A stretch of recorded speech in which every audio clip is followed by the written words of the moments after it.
Good afternoon, everyone. My name is Delete, and today I'm going to be walking you through how to submit your own SimpleRockets 2 record attempt to the SRC Challenge Board.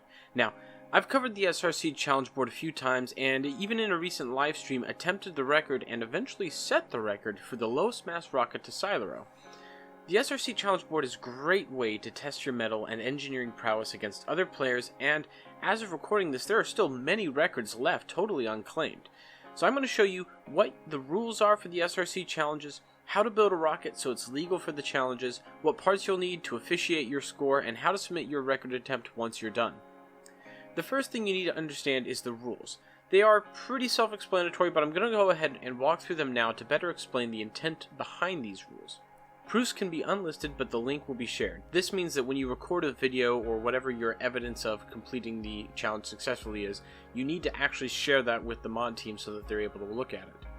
You have to state the game version in the footer of your proof, and obviously if you're making the attempt, you have to make everything on your craft, unless you have explicit permission from another player giving you their craft or whatever, usually like a team or collaborative effort in those cases. Only unmodded stock parts are allowed, which means you can't have any mods that add, change, or in any way affect your craft. You can't exploit glitches with physics in the game. You can't XML edit your parts to be higher performance. You can't use outdated parts from previous versions of the game and then bring them back into this version of the game to take advantage of maybe a different mass ratio or whatever. And you can't use the Tinker panel to change your parts in any way, with one exception that we'll get to later. If you know what they are, you're allowed to use input controllers on your craft. You can't clip engines together, so you can't stack like 4 or 5 engines into one spot and, compress the area, the volume that it takes up. You have to have your engines separate. You can clip engines into other parts, or, clip parts together to make them look better for aesthetics or whatever, but you're not allowed to do that to the engines themselves. You have to have heat damage enabled, as heat damage is a big limiter in a lot of these challenges. You have to have your physics and high structure detail all the way up. This is to get the most accurate recordings and most accurate attempts possible by having your physics settings all the way up. This can be laggy if you have a smaller machine, so you may want to bring your graphics all the way down if you're doing these.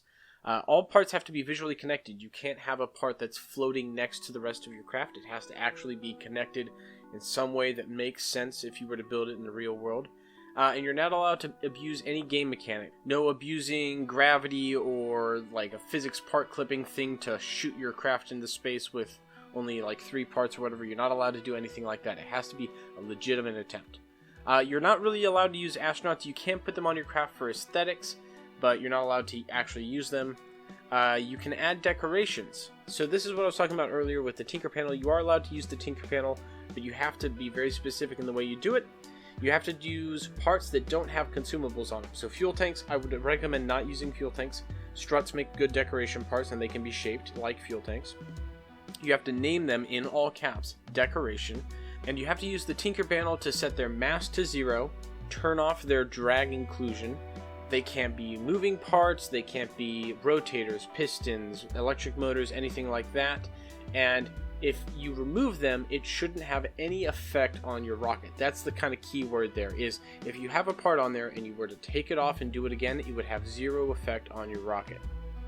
Your craft has to use the part linked above, which is a little beacon light that when you put it on your craft, the beacon light actually has some Visi program on it that runs everything basically. It has all of the SRC rules on it. It checks to make sure your craft is doing everything properly. It's very important.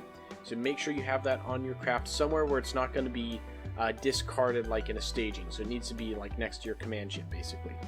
You can't do anything to edit it. Don't change its properties, don't change Visi on it, don't touch it. Just put it on your craft, leave it alone. If the beacon breaks during the record attempt, and if it overheats, if it gets smashed, then your attempt is invalid. It has to survive. And you cannot use anything on activation group 7 except for that part specifically. It's reserved for that part. For speed challenges, this rule is a little fuzzy because it's talking about several different things, so I'll try to explain it. Start and end at a stop or a stable orbit. What that means is that if you're doing a land-based speed challenge, you need to start and stop on the ground and be completely at a halt for the record to count.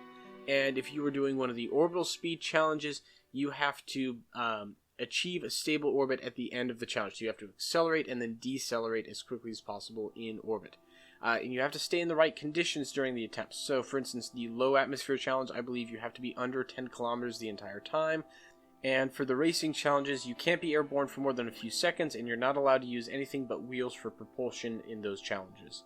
For the weight challenges, the rules are as follows. You have to launch from one of the Drew Space Centers on Drew, and you have to soft land if the body you're trying to get to has terrain. So if it's a terrestrial body, then you have to actually land on it. You can't break anything when you land on it. It has to be a soft landing. If it is a gas giant, so Tydos and Eurydos, then you need to be in a stable orbit with an eccentricity under 0.1. This is only in the 2 cases where you can't actually land on the body. Now that you have an understanding of the rules and restrictions, let's look at how to build a legal craft for a record attempt. Now, as it stated in the rules, make sure all of your mods are turned off before building except for the SRC Challenge Checker mod, which we'll talk about later. Then you design and create your craft as you normally would.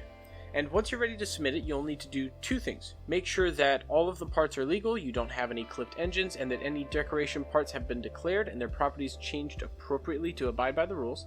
And you need to make sure that the SRC Records beacon is on your craft. Also, when building decoration parts, again, it's much easier to use struts than fuel tanks. Since decoration parts can't have any consumables like fuel or battery on them, struts are much more appropriate for these parts. So I would highly recommend you do that, because the checking process will give you tons of error codes if you try to use fuel tanks. So the easiest way to actually check your craft to make sure it's legal before submitting is to download the SRC Challenge Checker mod. Now, this mod can be used to check to make sure all the parts on your craft are connected properly, they aren't tinkered illegally, and all the decoration props are used properly. You can run the SRC checker by enabling console commands. First, you'll want to grab the link to the SRC Challenge beacon, then type in download challenge craft and the link to the beacon part that's currently available. The SRC Challenge Checker mod then downloads that and basically updates itself with the rules contained in the beacon mod.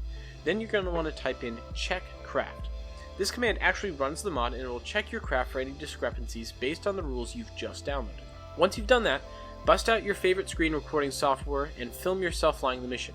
Before you launch your craft, make sure you hit Activation Group 7 and type in that 3-digit code for the challenge that you're attempting and blast off. Best way to do this is do a screen record with software like Bandicam or anything like that. There's plenty of free alternatives out there for you guys. And record yourself from start to finish, unedited, flying the mission from the moment you type in the 3-digit code with the console command to the moment that the SRC beacon part actually tells you you successfully completed the mission. Hello everyone, this is Post-Edit Deltlead here to clarify something pointed out to me by one of the devs.